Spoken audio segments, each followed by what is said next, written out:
कहानी की शुरुआत होती है तेमुजिन नाम के 9 साल के बच्चे से, जिस पर कुछ लड़कियों में से अपनी होने वाली पत्नी चुनने का जिम्मा था। उसके पिता ने उसे ऐसी लड़की चुनने को कहा जो गोरी और तंदुरुस्त हो, जिसका चेहरा बड़ा हो और आंखें छोटी। लेकिन सबसे जरूरी बात ये थी कि लड़की की टांगें फुर्तीली और मजबूत होनी चाहिए, क्योंकि उनका मानना था कि मजबूत टांगों वाली लड़की ही अपने पति की खुशियां दोगुनी कर सकती है। जल्द ही तेमुजिन को एक लड़की पसंद आ गई और वो उसे लेकर अपने पिता के पास गया। लेकिन उसे देखकर उसके पिता काफी निराश हो गए, क्योंकि उन्होंने सोचा था कि अगर तेमुजिन उनकी दुश्मन ट्राइब मर्किन की लड़की को चुन ले तो इस शादी से उनकी सालों की दुश्मनी दोस्ती में बदल जाएगी। मगर तेमुजिन को सबसे छोटी ट्राइब की लड़की से प्यार हो गया। इससे मामला थोड़ा बिगड़ गया, लेकिन तेमुजिन अपनी नई पत्नी को पाकर काफी खुश था। फिर जाने से पहले उसने लड़की को कौवे की हड्डी का एक टुकड़ा तोहफे में दिया और 5 साल बाद वापस लौटकर उससे शादी करने का वादा किया। जब तेमुजिन अपने पिता और बाकी साथियों के साथ वापस लौट रहा था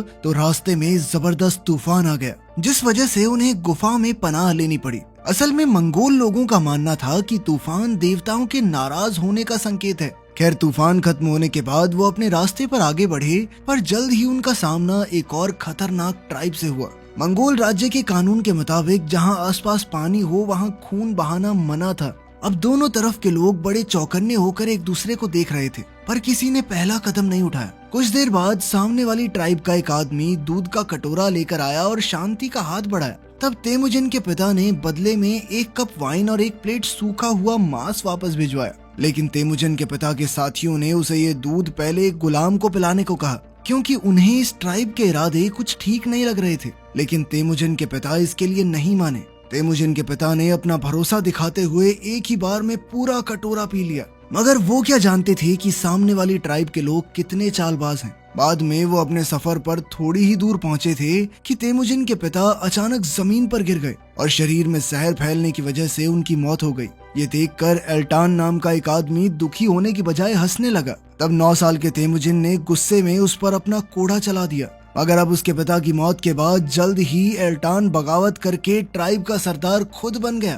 तेमुजिन की मां ने लोगों को अपने साथ जोड़ने की कोशिश की, मगर वो नाकामयाब रही। उसने एल्टान को चेतावनी देते हुए कहा कि तेमुजिन भविष्य में अगला खान बनेगा और वो इस धोखे का बदला जरूर लेगा। दरअसल मंगोल लोगों में सभी ट्राइब्स के राजा को खान कहते हैं। इसका मुस्लिम समुदाय के लोगों से कुछ लेना देना नहीं है। खैर, तेमुजिन की मां की यह धमकी सुनने के बाद एल्टान ने सोचा कि इसको बड़ा होने क्यों देना है, अभी खत्म कर देता हूँ। लेकिन नियमों के हिसाब से बैलगाड़ी के चक्के से छोटे बच्चे को मारना पाप था। तेमुजिन चक्के से थोड़ा सा छोटा था तो इस बार तो वो बच गया। लेकिन एल्टान ने यह धमकी दी कि कुछ महीनों बाद लौट के इसको जरूर मारूंगा। अब अपनी हिफाजत के लिए तेमुजिन सर्दियां शुरू होने से पहले पवित्र पर्वत के मुश्किल रास्ते पर निकल पड़ा, ताकि वो देवताओं से दिव्य सुरक्षा मांग सके। मगर इतने मुश्किल रास्ते पर कड़कड़ाती ठंड की वजह से वो बेहोश होकर बर्फीली जमीन पर गिर पड़ा। पर तब भगवान ने एक और लड़के को उसकी जान बचाने भेज दिया। वो दोनों बच्चे जल्द ही दोस्त बन गए। उन्होंने आपस में काफी बातचीत की और फिर अपने खून की कुछ बूंदों की बलि देकर वो दोनों भाई बन गए। उन दोनों का मकसद पूरे देश पर राज करना था, जिसके बाद वो बाकी कई देशों पर भी कब्जा करेंगे। लेकिन तेमुजिन ये नहीं जानता था कि आगे चलकर उसका भाई जामुखा ही उसके रास्ते का सबसे बड़ा कांटा बन जाएगा। खैर, कुछ ही दिनों में अल्टान के आदमियों ने तेमुजिन को ढूंढ निकाला और उसे पकड़कर वापस ट्राइब में ले आए। मगर इस बार भी कुपोषण की वजह से तेमुजिन बैलगाड़ी के चक्के जितना लंबा नहीं हुआ था। ये देखकर अल्टान ने गुस्से में कहा कि मांस मच्छी खिलाओ, लड़के को तगड़ा करो इसे। जब तक मैं वापस आऊंगा तो ये चक्के जितना लंबा होना चाहिए। तेमुजिन चुपचाप अल्टान को देखता रहा, मगर उसके दिल में बदले का बीज उगना शुरू हो गया था। अल्टान के जाने के बाद वहाँ जोरदार बरसात शुरू हो गई और सभी गार्ड्स तुरंत अपने टेंट्स में छुप गए। इसी मौके का फायदा उठाकर तेमुजिन वहाँ से भाग निकला। वो अपनी जंजीरों के साथ बिना रुके दौड़ता रहा और सीधा पवित्र पर्वत पर पहुँच गया। फिर उसने अपना सर झुकाकर सच्चे मन से भगवान को याद किया, ताकि वो उसे इन जंजीरों से मुक्त कर दें। कुछ ही पलों में वहाँ एक भेड़िया आ गया, जिसकी तेज तर्रार नजर मानो तेमुजिन की आत्मा को देख पा रही हो। लेकिन तेमुजिन को किसी बात का डर नहीं था। जल्द ही भगवान की मर्जी से तेमुजिन अपनी जंजीरों से अपने आप आजाद हो गया। इसके बाद कई साल बीत गए और तेमुजिन अब बड़ा हो चुका था। मगर अल्टान अब भी तेमुजिन के खून का प्यासा था। लेकिन तेमुजिन भी हर बार उसके चंगुल से बचकर भाग निकलता। उधर अल्टान की ट्राइब का भी बुरा हाल था, क्योंकि अल्टान बेहद निर्दयी और अत्याचारी था। मगर अब तेमुजिन ने कसम खाई कि वो अपनी ट्राइब को वापस हासिल करके रहेगा, क्योंकि कायदे से ये उसका हक है। लेकिन इससे पहले उसे अपनी होने वाली पत्नी बोर्टे से शादी का वादा पूरा करना था। जब तेमुजिन बोर्टे के पास पहुंचा तो उसके पास न घर बार था न पैसे, मगर बोर्टे ने फिर भी उसे ठुकराया नहीं और खुशी खुशी उससे शादी कर ली। हालांकि तेमुजिन दिखने में अच्छा खासा तगड़ा था, लेकिन बोर्टे के करीब आते ही वो थोड़ा शर्मा जाता। खैर वो दोनों काफी लंबा सफर तय करके तेमुजिन की माँ के इलाके में आ पहुंचे। उसकी माँ ने बोर्टे को अपना खानदानी नेकलेस पहनाया और बोर्टे ने दहेज वाली संदूक में से उन्हें एक बेशकीमती फर कोट दिया। इसी के साथ उन दोनों की शादी पूरी हुई। लेकिन जैसे ही वो अपने कमरे में जाने वाले थे तो मर्किट ट्राइब का सरदार और उसके आदमी वहां धमके। उन्होंने कहा कि बोर्टे पर उनका हक है, क्योंकि कई साल पहले तेमुजिन की माँ को मर्किट ट्राइब से चुरा लिया गया था और अब तेमुजिन की पत्नी को चुराकर वो अपना बदला पूरा करेंगे। तेमुजिन और बोर्टे इतने सिपाहियों का सामना एक साथ नहीं कर सकते थे, इसलिए उन्होंने भागने का फैसला किया। मगर रास्ते में तेमुजिन को तीर लग गया। अब अपने पति की जान बचाने के लिए बोर्टे ने खुद को न्योछावर करने का फैसला किया। उसने तेमुजिन के घोड़े पर चाबुक चलाया ताकि वो तेमुजिन को लेकर घर की ओर भागे और उसने खुद को मर्किट ट्राइब के सिपाहियों के हवाले कर दिया, जिसके बाद वो उनके सरदार की पत्नी बन गई। अब तेमुजिन को किसी भी हालत में अपनी पत्नी वापस चाहिए थी, इसलिए उसने अपने भाई जामुखा से मदद मांगने का फैसला किया। उसने तोहफे में जामुखा को बोर्टे का वो फर कोट दिया, क्योंकि अब उसके पास यही एक कीमती चीज बची थी। वो चाहता था कि जामुखा बोर्टे को बचाने में उसकी मदद करे, मगर राज्य का ये कानून था कि मंगोल औरतों के लिए लड़ाई नहीं करते। इसीलिए जामुखा ने कहा कि तुझे और पत्नियां मिल जाएंगी, उसके पीछे क्यों पागल हो रहा है। मगर तेमुजिन का इरादा पक्का था। उसने बार बार जामुखा को समझाया तो आखिरकार वो तेमुजिन की मदद करने को राजी हो गया। पर जामुखा ने कहा कि उन्हें हमला करने के लिए थोड़ा इंतजार करना होगा। असल में जामुखा हाल ही में सरदार बना था और उसके लिए लड़ने को ज्यादा लोग तैयार नहीं थे। अब तेमुजिन के पास इंतजार करने के अलावा दूसरा कोई चारा नहीं था। जल्द ही कई महीने बीत गए और फिर दोनों भाई अपनी फौज और घोड़े लेकर मर्किट ट्राइब पर हमला बोलने निकल पड़े। रास्ते की पथरीली पहाड़ियों में एकदम सन्नाटा था और इसे देखकर जामुखा को खतरे का एहसास हुआ। जामुखा का शक सही निकला, क्योंकि इन्हीं पत्थरों के पीछे सैकड़ों मर्किट योद्धा छिपे हुए थे और उन्होंने अचानक जामुखा की फौज पर जोरदार हमला बोल दिया। मर्किट फौजी खोपड़ी के मुखौटे लगाकर जबरदस्त लड़ाई कर रहे थे, मगर जामुखा की फौज भी कुछ कम नहीं थी। दोनों तरफ से सिपाही डटकर अपने दुश्मनों का सामना कर रहे थे। तब जामुखा ने अपनी तलवार निकाली और उसकी तेज धार से सब्जियों की तरह दुश्मनों की गर्दनें काटने लगा। इसी मौके का फायदा उठाकर तेमुजिन मर्किट ट्राइब के कैंप में घुस गया और अपनी पत्नी को ढूंढने लगा। मगर जब उसने बोर्टे को देखा तो वो प्रेग्नेंट थी और ये पता लगाने का कोई भी तरीका नहीं था कि ये बच्चा तेमुजिन का था या नहीं। लेकिन फिर भी उसने बोर्टे को अपनाने का फैसला किया। तेमुजिन को देखते ही बोर्टे ने उसे गले लगा लिया और उसी समय जामुखा वहां आ गया तो तेमुजिन ने उसे बोर्टे से मिलवाते हुए कहा कि मेरा बेटा आने वाला है। फिर शाम को वो सब अपनी जीत का जश्न मना रहे थे तो जामुखा ने तेमुजिन को यहीं रुककर अपना सेनापति बनने का ऑफर दिया, मगर तेमुजिन ने इससे इनकार कर दिया क्योंकि वो अपना मकसद पूरा करना चाहता था। इसके बाद उन्होंने अपनी लूट का माल बांटा तो जामुखा ने ज्यादातर सामान अपने पास रख लिया और बची हुई चीजें तेमुजिन के हाथ आई।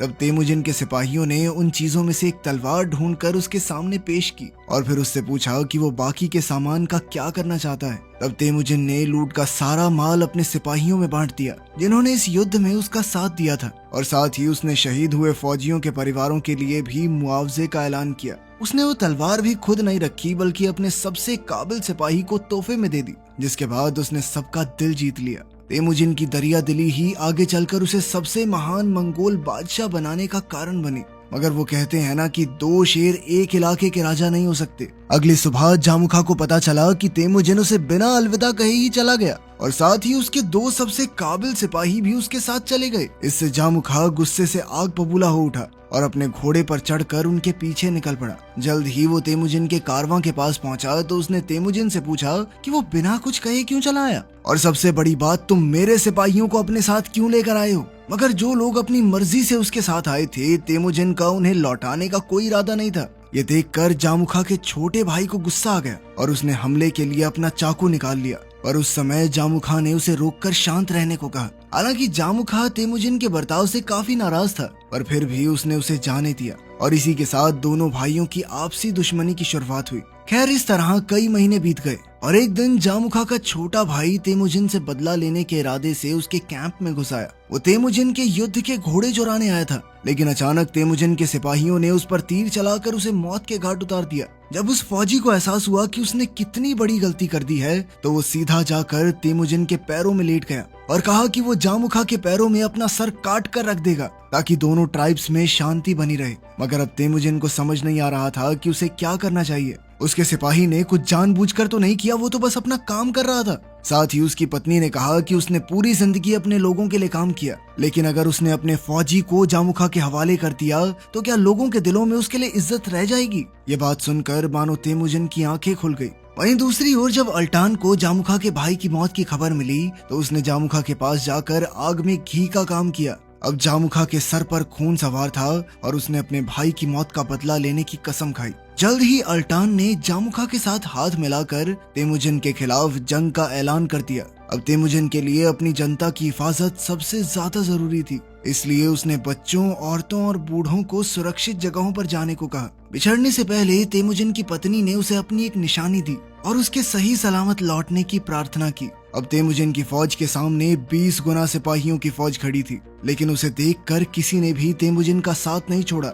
फिर जामुखा के इशारा करते ही वहां घमासान युद्ध शुरू हो गया। तेमुजिन की फौज पर दुश्मनों ने जबरदस्त हमला किया, मगर वो भी पीछे हटने वाले नहीं थे। उन्होंने डट कर दुश्मनों का मुकाबला किया, मगर धीरे धीरे उनके भाई उनकी आंखों के सामने शहीद हो रहे थे।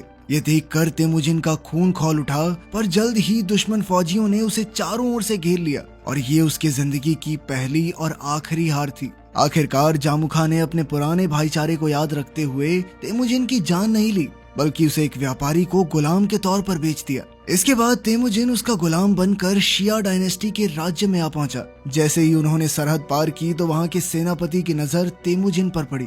उसने तेमुजिन को पहचान लिया था, इसीलिए उसने उसे खरीदने का फैसला किया। तब एक बुद्धिस्ट मॉन्क ने उसे सलाह दी कि ये कोई आम आदमी नहीं है, इसलिए इसे गुलाम के तौर पर मत खरीदो। मगर सेनापति ने उस बुद्धिस्ट मॉन्क की बात पर ध्यान नहीं दिया और मात्र 5 सिक्कों के बदले तेमुजिन को खरीद लिया। लेकिन उसने तेमुजिन को मारा नहीं, बल्कि उसे कुत्ते के पिंजरे में कैद करके धीरे धीरे उस पर अत्याचार करना शुरू किया।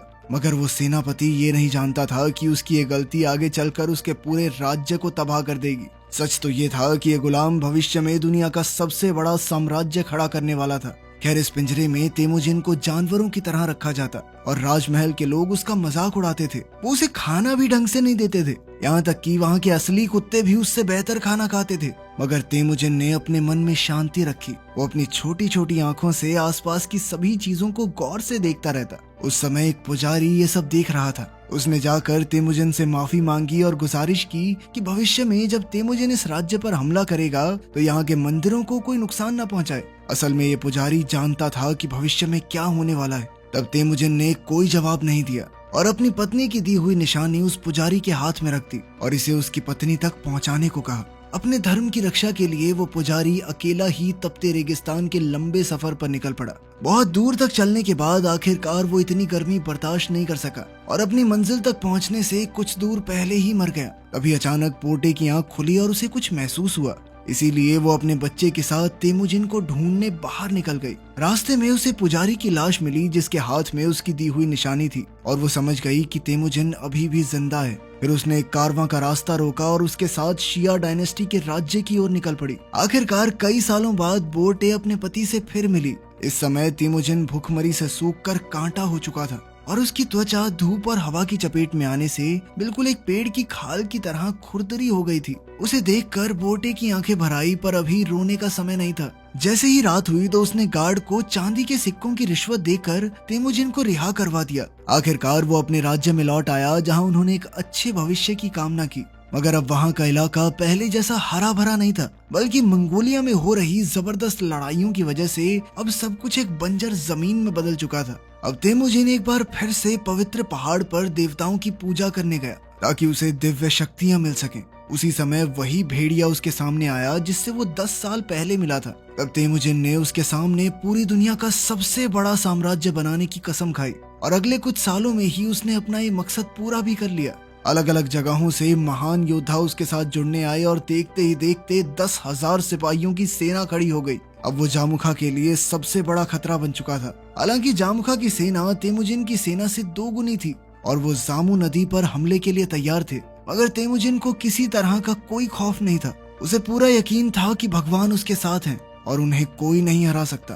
तेमुजिन ने अचानक अपनी पूरी सेना को वापस मोड़ दिया, जिसे देखकर जामुखा की सेना उसका पीछा करने लगी और इसी तरह वो तेमुजिन के जाल में फंस गए। उसी पल तेमुजिन के एक इशारे पर सैकड़ों की तादाद में तीरंदाज बाहर आए और उन्होंने जामुखा की सेना पर तीरों की बारिश कर दी। सिर्फ 15 मिनट के अंदर उन्होंने जामुखा की एक टुकड़ी को धूल चटा दी। तब जामुखा ने गुस्से से भरकर अपने फौजियों को हमले का आदेश दिया और वो सब एक साथ एक ताकतवर लहर की तरह तेमुजिन की फौज पर टूट पड़े। तभी अचानक आसमान में दो काले बादल आपस में मिल गए। तेमुजिन को एहसास हो गया कि देवता उसका साथ देने आए हैं। जैसे ही उसकी सेना आगे बढ़ी तो बादल और घने हो गए और जोरदार बिजली कड़कने लगी। इतना भयानक तूफान देखकर जामुखा की सेना डरकर तितर बितर हो गई। उस समय युद्ध के मैदान में सिर्फ एक ही योद्धा सीना ताने खड़ा था और वो था तेमुजिन।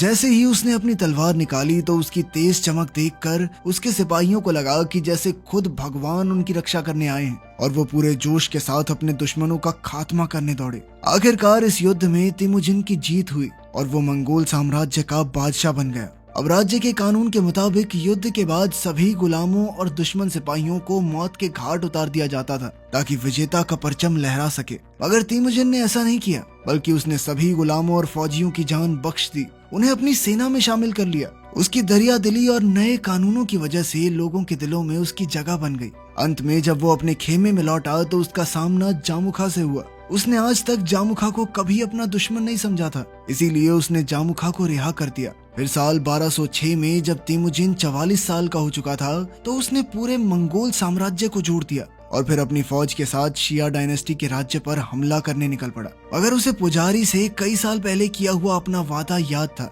इसीलिए उसने वहां के मंदिरों को कोई नुकसान नहीं पहुंचाया। इसके बाद उसने 3 लाख सिपाहियों की बड़ी फौज तैयार करके आसपास के सभी देशों पर हमला कर दिया और दुनिया का सबसे बड़ा साम्राज्य बनाया। ये कहानी थी मंगोल सम्राट तेमुजिन उर्फ जेंगिस खान की। वीडियो पसंद आई तो लाइक कर देना, चैनल को सब्सक्राइब कर लेना। मिलते हैं अगली वीडियो में।